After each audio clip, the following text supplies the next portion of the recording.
अगर एक चचा सैम ऐलान कर रहे हैं तो हमारी फौज पर क्या असर पड़ा होगा? हम अपने मुल्क के मुकद्दर का फैसला करेंगे। एक गोरा व्हाइट हाउस में बैठकर भारत की सीज फायर का ऐलान करेगा? कोई भी किसी और देश में बैठ के हमको ऐसे धमकी दे सके, ये तो बिल्कुल मानना तैयार नहीं है। भारत अपने किसानों के, पशुपालकों के और मछुआरे भाई बहनों के हितों के साथ कभी भी समझौता नहीं करेगा। और मैं जानता हूं व्यक्तिगत रूप से मुझे बहुत बड़ी कीमत चुकानी पड़ेगी, लेकिन मैं इसके लिए तैयार हूं।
साथियों, हमारे लिए अपने किसानों का हित सर्वोच्च प्राथमिकता है।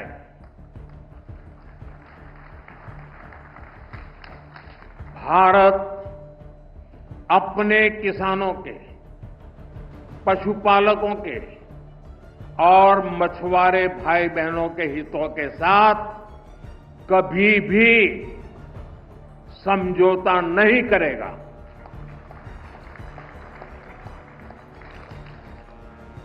और मैं जानता हूं व्यक्तिगत रूप से मुझे बहुत बड़ी कीमत चुकानी पड़ेगी, लेकिन मैं इसके लिए तैयार हूं। मेरे देश के किसानों के लिए, मेरे देश के मछुआरों के लिए, मेरे देश के पशुपालकों के लिए आज भारत तैयार है।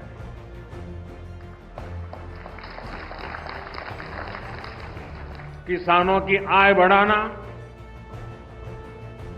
खेती पर खर्च कम करना, आय के नए स्रोत बनाना, इन लक्ष्यों पर हम लगातार काम कर रहे हैं। साथियों, हमारी सरकार ने किसानों की ताकत को देश की प्रगति का आधार माना है।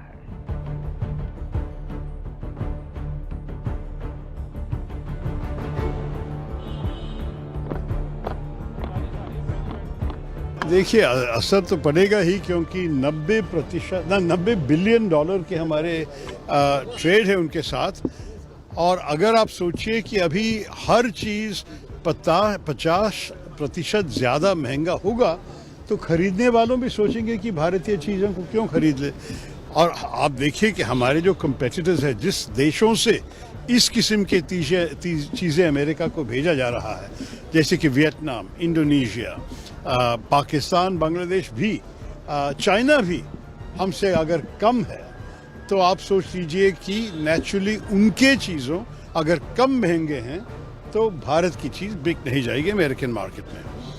दूसरी चीज़ जो अन्याय है, ये जो एक्स्ट्रा 25% जो ऐड किया, जो ट्रंप ने कल बताया था, ये है क्योंकि हम रशिया से पेट्रोलियम प्रोडक्ट्स, नेचुरल गैस और ऑयल खरीद रहे हैं, लेकिन चाइना हमसे करीब डबल रशिया से खरीद रहे हैं। और उनको 90 दिन दिया गया है, हमें सिर्फ 3 हफ्ते दिया गया है।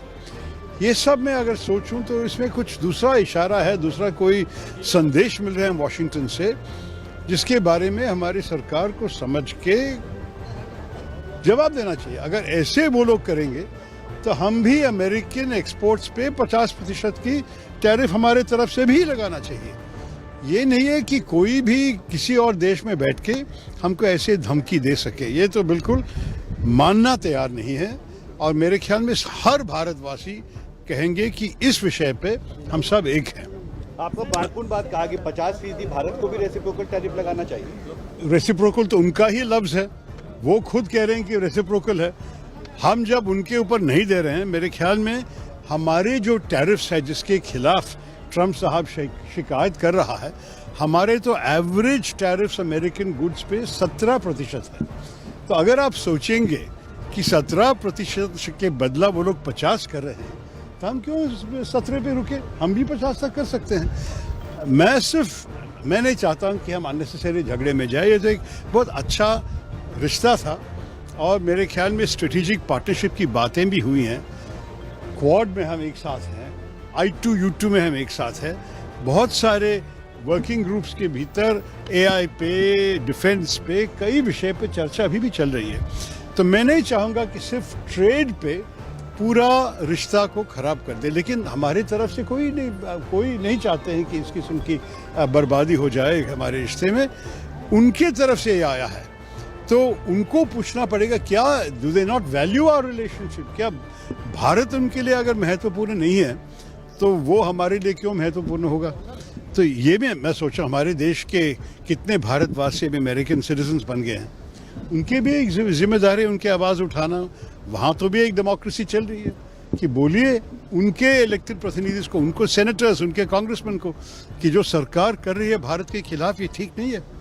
निकी हेली जो इंडियन ओरिजिन की एक गवर्नर थी, निकी हेली ने भी स्पष्ट कहा है कि आप चाइना के खिलाफ करने के अलावा आप क्यों भारत के साथ के रिश्ता को खराब कर रहे हो?